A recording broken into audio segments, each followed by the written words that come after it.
Hello, my friends. Back for another Bible reading.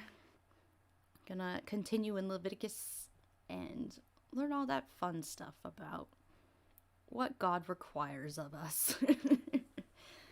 I hope you all are having a wonderful Friday. I'm so glad it's Friday. I am exhausted. I've been going all week.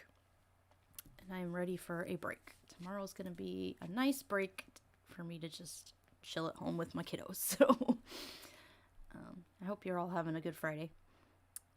We're gonna jump back into Leviticus and do 4 and 5 today. Yesterday we read 1 through 3.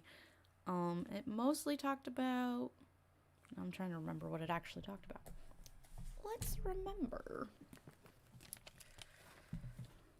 Oh, offerings. It was talking about like the different offerings they had to bring to the tabernacle and all, like, just the specifics of like how they bring the sacrifice and how it has to be without defect and how it has to be a certain type of animal or grain or, certain type of thing that God commands in order for it to be considered that type of offering. And there was a lot of blood, which is gross, but, and a lot of like inside stuff too. It's just that gross stuff that they don't talk about in church. Although, I mean, they talk about like Jesus being sacrificed on a cross, so I guess that stuff's just as bad. I don't know, them like talking about how they rip apart a bird, like, oh, that disturbed me. And really, that's not good, man. I don't know how you can do that. I guess you would have to really, really believe that that was going to actually do something if you were going to do that, because it's just... Ugh. Sorry. I'm not a big fan of, like... Which is funny, because I like horror movies, but I'm not a big fan of, like, super gross, like, ripping things apart. I guess it depends on the horror movie, because, like, I like scary movies with, like... Now that I don't believe in, like, demons and stuff, like, those kind of, like, more of the supernatural thrillers, I guess. Or, like, the ones that have twists at the end. I love those kind of movies, but, like, when I watched Saw, I hated that. Because it's just, ugh. There's a difference between, like, I don't know, scary bad guys coming and killing people and scary bad guys just torturing people to death. Like, it's a very different... Ugh. Talk about agape. I don't think we've talked about that yet.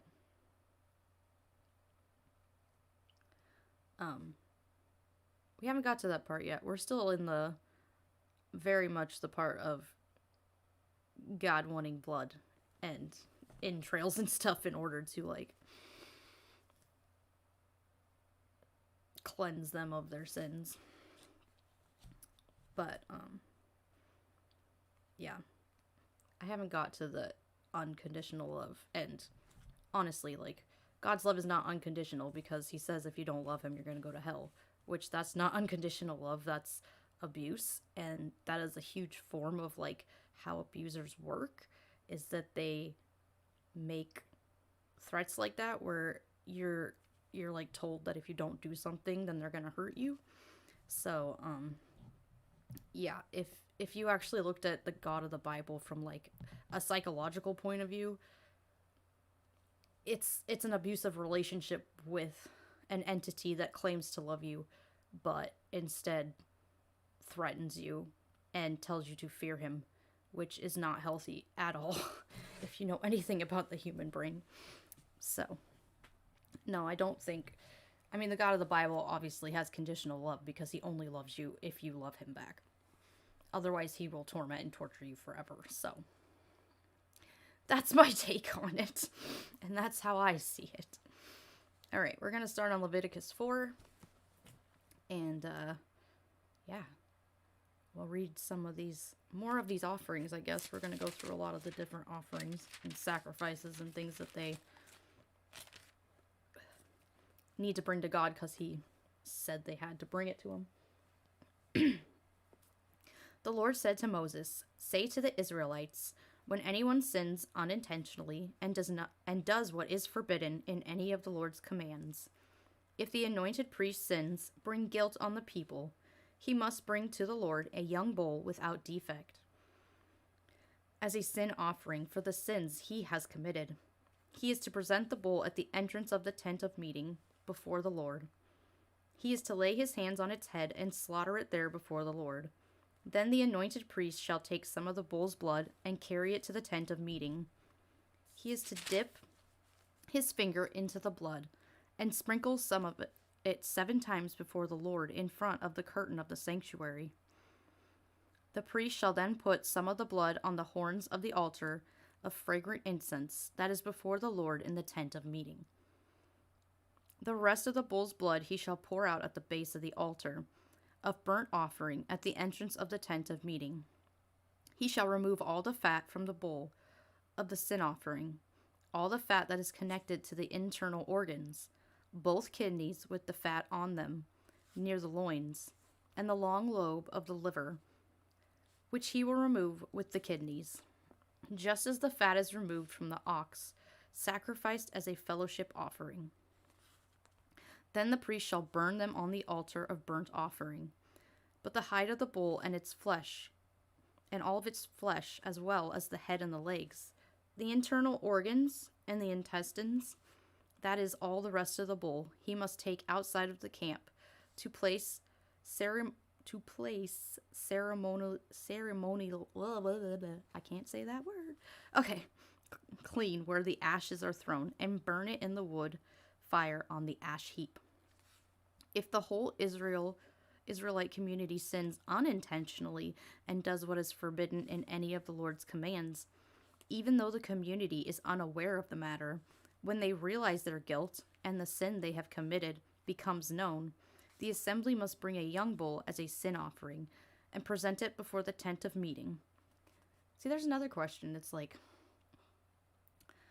how would you even know if you sinned against God if you didn't, like, you did it unintentionally?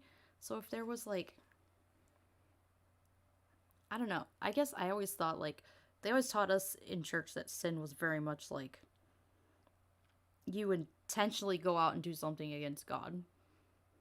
And this is saying that you can go out and unintentionally do something against God, which kind of, I don't know. It kind of contradicts what I was taught growing up. So, yeah. I feel like that's something I need to ask somebody who's, like, in the Jewish community. I really want to, like, learn more about, you know, the Jewish community and, like, how they interpret this kind of stuff. Because I know that the way that they look at the Bible and some of these stories and things is very different than the way that we look at those things. And that was another big part of, you know, why I left the church, I think, is because I looked at, you know, what the Jews actually believed versus what they were telling me in church. And a lot of things they tell me in church about the Jewish people are just, they're not correct, or they're not, I don't know, it's almost like they made up this narrative in their heads that this is the reason why the Jews betrayed Jesus, I guess. But it's not really true to a sense if you actually know what Jews believe, because when I looked into it, like, the Jewish people believe that there's one God, and because of that, they can't have another God. So claiming that Jesus is God, like, that's idolatry to the Jews. And, like, there's even verses in the Bible that, like, say God is not a man. And I'm trying to think what other verses they use. God is one. That was the big one was, Hear, O Israel, the Lord is one. But yeah, looking at those verses from a Jewish perspective and knowing, like, what they expected the Messiah to be versus what Christians claim the Messiah is are very different.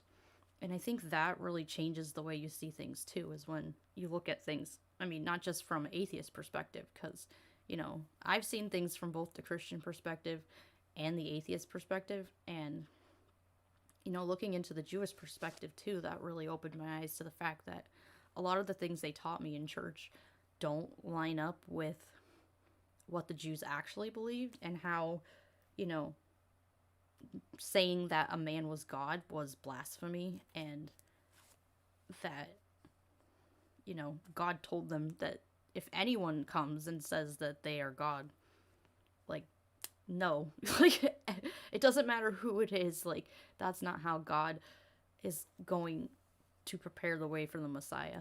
And, there's a lot of verses I think that Christians don't actually look at when it comes to the Messiah, because, like, the Messiah was supposed to be this earthly king who reestablished, like, Israel and brought the Jews back to Israel and gave them peace and just, I don't know, it's almost like a utopia for everyone. And then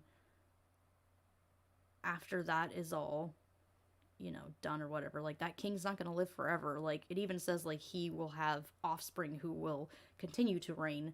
So that was a big one for me too, is like, oh yeah, this king is supposed to have offspring, and it's supposed to continue the lineage of being the king. It wasn't supposed to be, this celestial place that you go when you die. Like, that was something that got, I don't know if that was from, like, the Roman times, but I know, like, the Jews got Hellenized at some point, and some of that stuff got all mixed together, and it ended up being where Christianity, well, eventually Christianity became, like, the main religion because of Constantine. And I'm, like, trying to remember, like, I went to college to be a youth pastor. Um, so, like, we learned all the history of, like, that time, and how, Christianity became, like, the main religion, and then that's what led to, over time Christianity being, like, the main religion for a while. And then we get into, like, the Dark Ages and all that time when, science and things like that were seen as horrible, and the church was in charge of everything. So, yeah, that's an interesting, it's just an interesting way to look at it, I think, is, and I think having those different perspectives is great too. I know when I was in the church, like, I had no idea what people actually believed outside of the church. Like, because they tell you in church, like, oh, like, people who don't believe in Jesus and they don't believe in God, like, they just want to sin, they just want to do this, or, like, if they're Jewish, they just want to deny that Jesus is the Messiah, even though, like, all of the scriptures that they read lead to that. But the problem is, the scriptures that they read that lead to that have been manipulated by Christians to make it seem like Jesus was supposed to be the Messiah versus him actually being the Messiah. Because in the Jewish people's eyes, he's a failed Messiah, because he wasn't supposed to die and come back. Like, he was supposed to bring peace and the Jews back to Israel in, in this time frame that they said. I mean, some, it's not exactly the time frame, but because, even the Jews today believe that, a Messiah still can come. So it's just, knowledge is power. I feel like. And when you actually, like, look into those different elements from different religions and different cultures, and just realize that just because they taught you something in church does not mean that's what that culture actually believed, or what their culture actually, thinks. I think there's kind of this misconception that what they tell you in the church is always true, and it's not. You have to step outside that and look at, other points of view to find out if it is true. And that's why, not just looking at secular stuff, but looking at the Jewish stuff was a big thing for me when I was coming out of the church, because it very much showed me that what I was told about what Jews believed about the Messiah was completely incorrect, and that I needed to change my thinking on that, because, it showed me that, if they were wrong about how the Jews perceived God and how they perceived the Messiah, what else is the church wrong about, So, yeah, it just leads to that. And I think having different perspectives, I think, is good, and it helps you think, and it helps you look at things more critically. And I think it helped me look at the Bible more critically, and see it from not just the Christian perspective, but see it from, an atheist perspective and a Jewish perspective. So that's my 2 cents on that. And now I don't know where I was, because I'm over here talking. All right. The elders of the community are to lay their hands on the bull's head before the Lord, and the bull shall be slaughtered before the Lord. Then the anointed priest is to take some of the bull's blood into the tent of meeting. He shall dip his finger into the blood and sprinkle it before the Lord 7 times in front of the curtain. He is to put some of the blood on the horns of the altar that is before the Lord in the tent of meeting. The rest of the blood he shall pour out at the base of the altar of burnt offering at the entrance to the tent of meeting. He shall remove all the fat from it and burn it on the altar, and do with this bull just as he did with the bull for the sin offering. In this way the priest will make atonement for them, and they will be forgiven.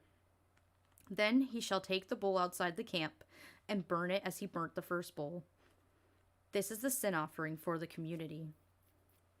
When a leader sins unintentionally and does what is forbidden in any of the commands of the Lord his God, when he realizes his guilt and the sin he has committed becomes known, he must bring as an offering a male goat without defect. He is to lay his hands on the goat's head and slaughter it at the place where the burnt offerings are slaughtered before the Lord. It is a sin offering. Then the priest shall take some of the blood of the sin offering on his finger and put it on the horns of the altar of burnt offering, and pour out the rest of the blood at the base of the altar. He shall burn all the fat on the altar as he burned the fat of the fellowship offering. In this way the priest will make atonement for the leader's sin, and he will be forgiven. If any member of the community sins unintentionally and does what is forbidden in any of the Lord's commands, when they realize their guilt and the sin they have committed becomes known, they must bring as their offering for the sin they committed a female goat without defect. They are to lay hands on the head of the sin offering and slaughter it in the place of the burnt offering. Then the priest is to take some of the blood with his finger and put it on the horns of the altar of burnt offering, and pour out the rest of the blood at the base of the altar. They shall remove all the fat, just as the fat is removed from the fellowship offering. And the priest shall burn it on the altar as an aroma pleasing to the Lord. In this way the priest will make atonement for them, and they will be forgiven. If they bring a lamb as their sin offering, they are to bring a female without defect. They are to lay their hand on its head and slaughter it for a sin offering, at the place where the burnt offering is slaughtered. Then the priest shall take some of the blood of the sin offering with his finger and put it on the horns of the altar of burnt offering, and pour out the rest of the blood at the base of the altar. They shall remove all of the fat, just as the fat is removed from the lamb of the fellowship offering, and the priest shall burn it on the altar on top of the food offerings presented to the Lord. In this way the priest will make atonement for them for the sin they have committed, and they will be forgiven. If anyone sins because they do not speak up when they hear a public charge to testify regarding something they have seen or learned about, they will be held responsible. If anyone unwittingly touches anything ceremonially unclean, whether the carcass of an unclean animal, wild or domestic, or of any unclean creature that moves along the ground, and they are unaware that they have become unclean, and then they come to realize their guilt, or if they touch a human uncleanliness, anything that would make them unclean, even if they are unaware of it, but then they learn of it and realize their guilt. And if anyone thoughtlessly took an oath to do anything, whether good or evil, in any matter one might carelessly swear about, even though they are unaware of it, but then they learn of it and realize their guilt. When anyone realizes their guilt in any of these matters, they must confess in what way they have sinned, and as a penalty for the sin they have committed, they must bring to the Lord a female lamb or goat from the flock as a sin offering, and the priest shall make atonement for them for their sin. That's the thing, though. Like, how are you gonna know if you touch something unclean? Like, I mean, if you purposely do it, that's one thing, but it says, like, if you do it and you're unaware, like, if a bug that God says is unclean, crawls up your leg, like, then you have to pay a penalty because it crawled up your leg? Like, that's what's so confusing about some of these. It's like, what's the point? It seems pointless, but okay.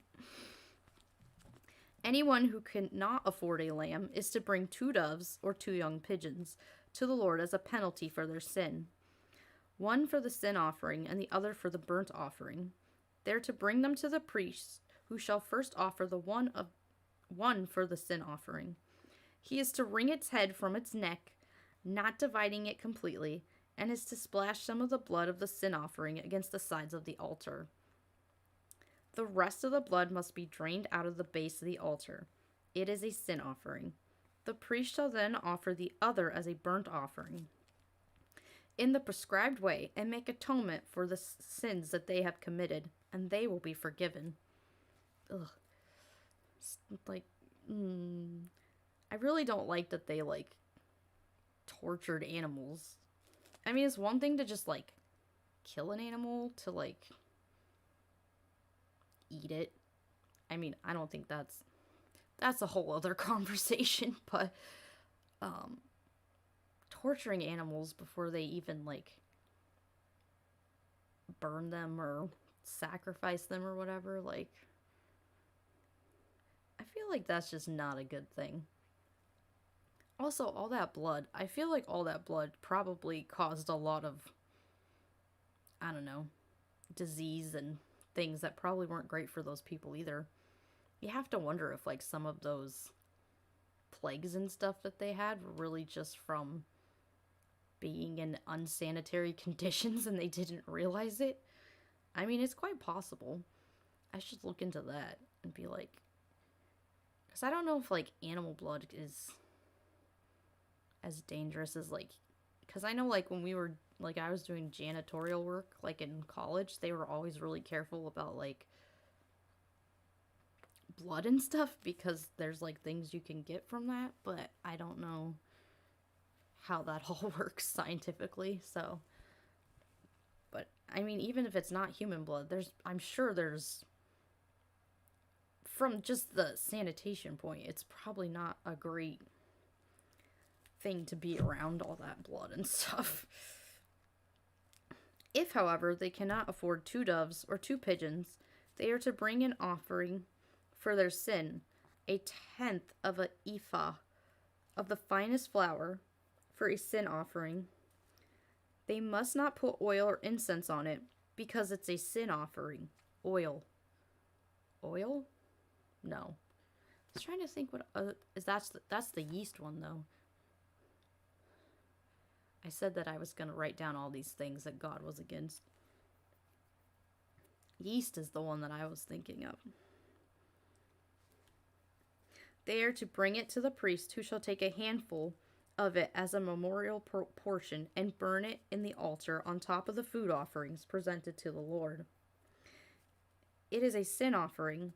In this way, the priest will make atonement for them, for any of the sins they have committed, and they will be forgiven.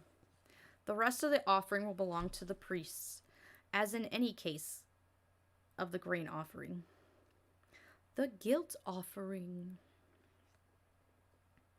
You have to wonder how they kept all these straight. Maybe that's why they wrote all this down, because, like, there were so many different offerings. Like, they wanted to make sure that they got the correct offering for each thing. I don't know, maybe they just had really good,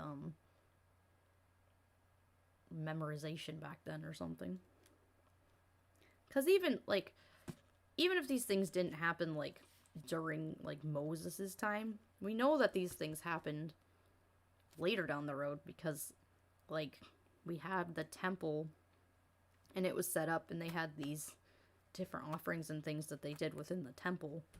So, we know eventually they did do these things that they said they were doing, but I don't know how far back it actually goes to when they actually started doing, you know, the sacrifices and pleasing the Lord through burnt offerings.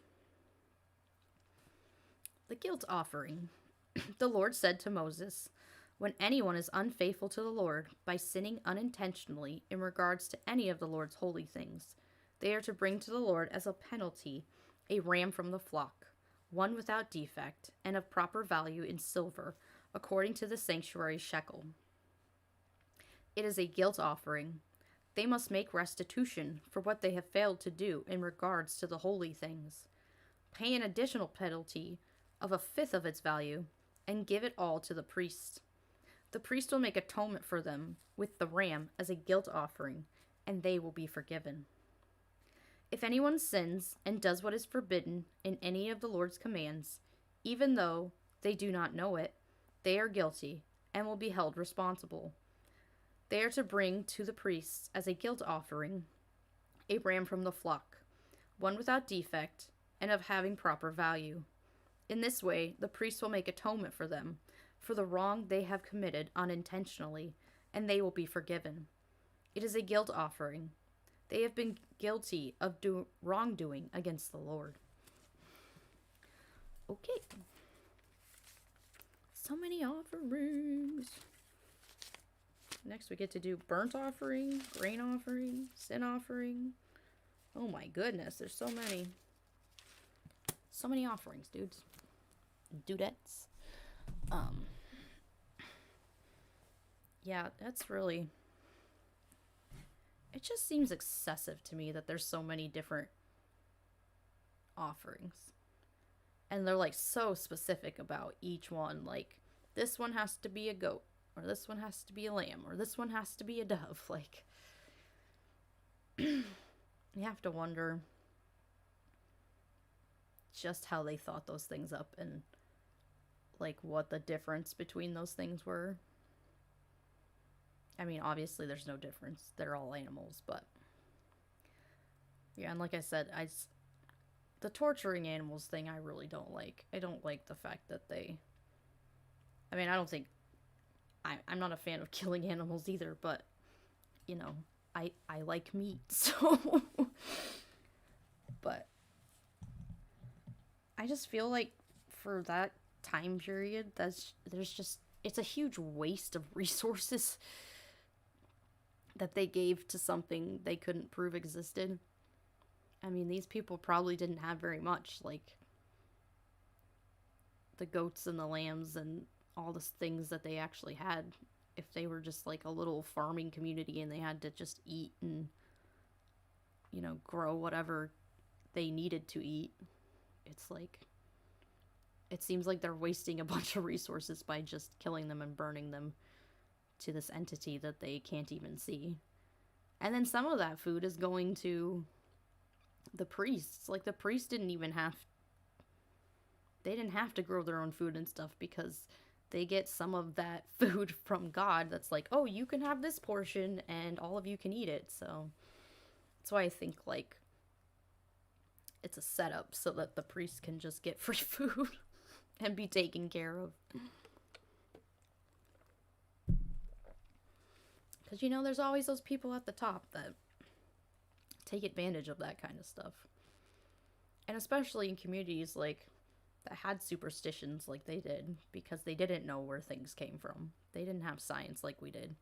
Like, they didn't understand earthquakes and thunder and lightning and stuff. So I feel like it was, even easier to like con people because you were able to actually like say, "Oh, that's God and he's angry because you guys didn't give me enough burnt offerings."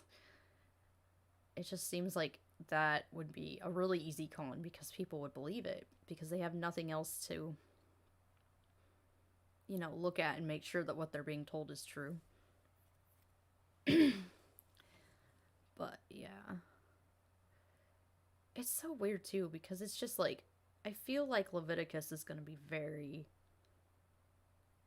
repetitive, just over and over saying the same things over and over but with different like cuz even with those first 5 chapters that we read, like it's the same, pretty much the same every offering. Like they have to put their hand on the head and slaughter it and um then pour the blood out. But I feel like it's going to be a lot of repetitiveness. Or maybe it's just going to be that way for the offerings. And then when we get into the other types of rules and regulations that God has supposedly created, they'll be different and help us see how that culture regulated their lifestyles.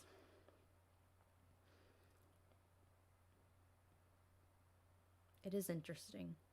I have to wonder how many cultures, like, instead of having, because I feel like back in those, like, that time period, it was a lot more that religion was kind of the center of your culture, and that's kind of how you were brought up. But I have to wonder if there was ever, like, other cultures that didn't have, like, a religion, but they had more like a cultural center where they would all just hang out and not worship a god. But it seems kind of, I don't know, not something that would happen when they didn't even know how certain things happened. I mean, I'm not saying every single culture ever has not been superstitious. And, I'm sure there were even skeptics back then, but in that time, there's no way you could be like, I think you're full of crap. Like, because they, like, death penalty, there was no, you weren't allowed to be free and say what you wanted to say because they'll just, you're either with them or against them, and if you're against them, they'll just get rid of you. So, I think, honestly, being in the time period I'm very grateful every day because, like I said in a few videos before, where it was like, if I had been born in that time, I'm a girl, I would not have had any rights. I wouldn't be able to have a job. I wouldn't be able to decide how many kids I had or, how I wanted to live my life. And I would just be an object to be used by someone my whole life. And I'm really grateful that I was born in a time where, we don't have it like horrible, but we're still fighting for things that we shouldn't be fighting for because, I mean, it's 2021. Like, women, we should have complete freedom and we shouldn't have to be fighting these things like we do in America right now. But I'm just grateful that I have that freedom and I can be my own person. And even today, like, I'm grateful that, more people are being able to be who they want to be. When I was a kid, the church that I grew up in was very anti LGBTQ anything. And, I see a lot more churches and a lot more even just people accepting that, this is normal and it's okay and people are allowed to be who they want to be. And I'm even grateful for that. It's like I'm not in that community, but I'm grateful that those people are able to come out and live the life that they want to live and they don't feel like they have to hide or that they're gonna get hurt or killed. I mean, it's still happening today, obviously, in certain places, but I think I'm kind of more grateful for that in the place where I live, because I feel like where I live, it's a lot more liberal and it's a lot more opening and a lot more friendly to people like that. And me seeing that makes me see that, you know, the world is changing for the better. But at the same time, we still have this opposition when it comes to religion, because religion definitely is very anti all of that stuff. And it's really sad because, you know, people should be able to live their lives and they shouldn't have to hide or not do what they want to do simply for being who they are. But there's a point where you know, have to create boundaries around certain people, because that's just the world we live in now. And I really hope in the future that it gets better and more people be more accepting of everyone. I know since I've become an atheist, I have been much more accepting of people and much more accepting of the fact that, you know, people should be able to live the life they want to live. You know, if they want to be trans, that's okay. If they want to be gay, that's okay. Like, just let people live their lives. We don't need to regulate everything all the time. And I think that's really important in my views. And I hope I've made that clear. Humanity in general is important to me. And just, you know, making sure everyone feels included and not a social outcast just because they're not a part of a certain religion or a part of a certain, I don't even know, following. Yeah. Oh, it's Friday. Yay. Yeah, so we got through 5 verses of Leviticus. That's pretty awesome. I think there's 27, so we're getting there. It'll be a while. I'm sure Leviticus is gonna be like drawn out because of the constant telling you of what you should do and what you shouldn't do. I don't know how Numbers is, so we'll see how that is too, but I don't know. I'm more of the person who likes to read the stories because it's like, oh, this story's interesting, or oh, that already happened, or that sounds really familiar to this story, you know. But we have to get through the boring parts too, because, excuse me, those are important. And I think they really show who, like, this God is and how certain things are important to him and certain things aren't. And I need to make that list. I need to make the list of the God's kryptonite. I'm gonna have to go back and like look at those different things and see like which things God hates. Maybe by the end, by the time we get to Revelations, we'll just have like a whole book of things that God hates. I mean, I have a book, but you know, just the specifics of what God hates and what he doesn't want around him. That'd be fun. I can turn that. Maybe I'll do all that and then turn it into an ebook. Things God hates. Yeah. Thank you all for coming and reading along in the Bible with me, especially the boring parts. Yeah. If you follow me on Twitch, I have a YouTube account. It's Overprotected Atheist. I do this live stream on here and on my YouTube, but I also do animations. So, my animated videos are up there too. And I've done a couple live streams with some other people. I need to like do more people live streams, but it's hard with COVID and, you know, getting people's schedules the same and everything. So, yeah. If you follow me on YouTube, you can find me on Twitch, Overprotected Atheist, overprotectedatheist.com. has a lot of info about me and what I'm doing, and Instagram Overprotected Atheist, Twitter OP_Atheist if you want to follow me, Facebook Overprotected Atheist. I think that's all my socials. If you like this and you want more people to show up and come and support me, get the word out. We're reading the Bible through, so come read the Bible with us. My goal for this month is 50 subscribers, but we'll see.